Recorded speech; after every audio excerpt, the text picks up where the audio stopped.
All right, so 2021, we're doing a intercooler install from Ironclad. This is their big intercooler. I want to say I bought it. Gosh, I want to say I bought it a couple months ago in the middle of summer, and I was gonna put it on my old car, but as things have it, yeah, got a new car. So I saved it, and I'm gonna put it on the new car. But I just wanted to compare the stock to the upgraded unit here, and I got a little tape measure. And obviously the external dimensions, you know, length and width, height, and all that stuff is going to be the same.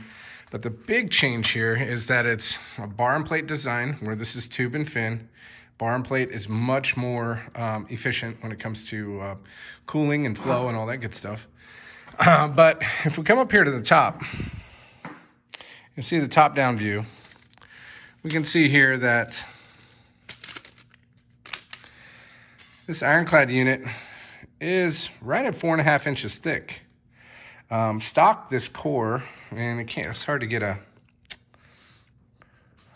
tape measure like exactly where it is, but it's like 2.5 inches thick.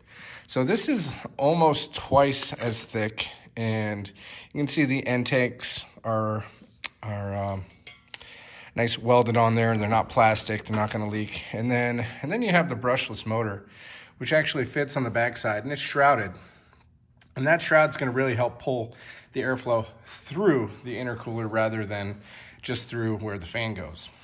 The stock fan is a really good unit. A lot of people use this as an upgrade. So when you compare the size of the stock fan to this fan, they're about the same size. But when it comes to thickness, so much thinner. When it comes to the mounting depth and all that good stuff. So anyway, just thought we'd do a comparison. All right, as it looks, that intercooler is just a tad too big. So I've got some scribe lines where I'm gonna cut. So I'm gonna cut the plastic here, cut it back to there. And this scribe line is not that great, but it's gonna be a straight line back up to there. And this is kind of hollow. So I'm just gonna do a straight cut back down there, and then I'm just gonna lop that off. So this kind of piece will go away. And then over here, kind of the same thing, is we're gonna just draw a straight line from here down to there, cut there, and then this is gonna be just all lopped off right there.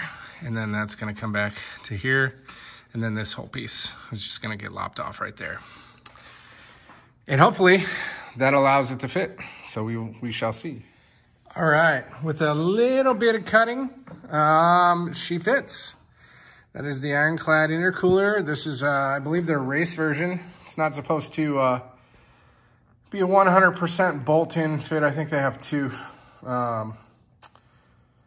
different intercoolers. One goes right in. Plus, this is a 2021 model. I think it's a little bit different than the 2020s and down. You can see I just had to do some clearancing over here. It's not show quality. I could get a file and file that stuff down. And I did have to do some trimming over here, which was really no big deal. But the fan is up in there. It is all bolted in. Factory hardware was used here. Everything looks good. The only thing I can say about fitment is that these bolts, they come with these, and they're the same length as the factory bolts. So I don't know why they came with these, but to get this side bolted in and then that side bolted in, I had to run these in and then leave them about halfway and then push the intercooler back that way, and then I could run those bolts in on the other side. It's kind of tricky. At first it didn't seem like it fit, but then with a little bit of finagling. Oh, and yes, there's one other thing that I had to cut right here and right there. It looks like there's like a hook right here, and it looks like that holds the factory intercooler in its place, and I cut those out as well. Other than that, now it's just time to bolt the charge tubes up, but in this video, we're putting the Packard billet intake manifold on as well, so we're gonna get to that. As you can see, this fits really nice, but it also fits under the stock shroud. So you can see here, it fits really nice. Okay, so now that the intercooler is installed, you can see that up there, we're now gonna do the billet intake manifold. So you can see I've already started by taking the throttle body off. We've got some bolts holding the intake manifold on.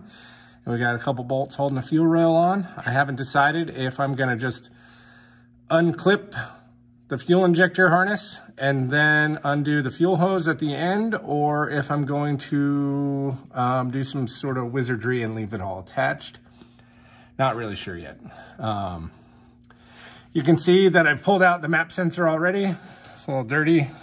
Make sure no dirt gets in there, but it's no big deal. Map sensor's over here. The throttle cable is right here. We have a throttle body extension and a map sensor extension. This is for the other map sensor that goes in front of the throttle body. Other than that, we'll just go ahead and get started on wrenching.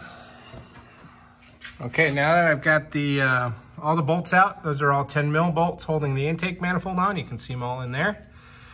Now we're gonna undo the fuel guy. So this should just be a nice little squeeze and a pull, and then a little spray of some fuel. And probably gonna need to do that with 2 hands. All right, there we have the last intercooler pipe that's gonna go on from there. You can see everything's all plugged in, bolted up, injectors are on.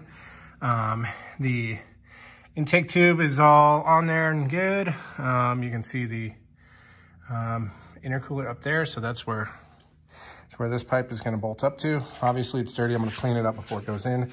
I forgot the blow off valve at home, so I'm gonna go home and get that, finish this up maybe tomorrow, maybe next week sometime. So it's multi-day progress here.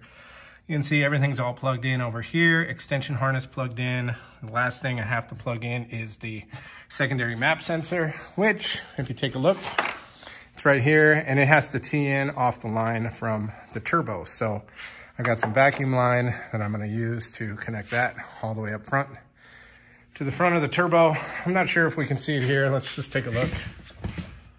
I got the car up on a lift, so it's kind of hard to get in here. Let's try it. There we go.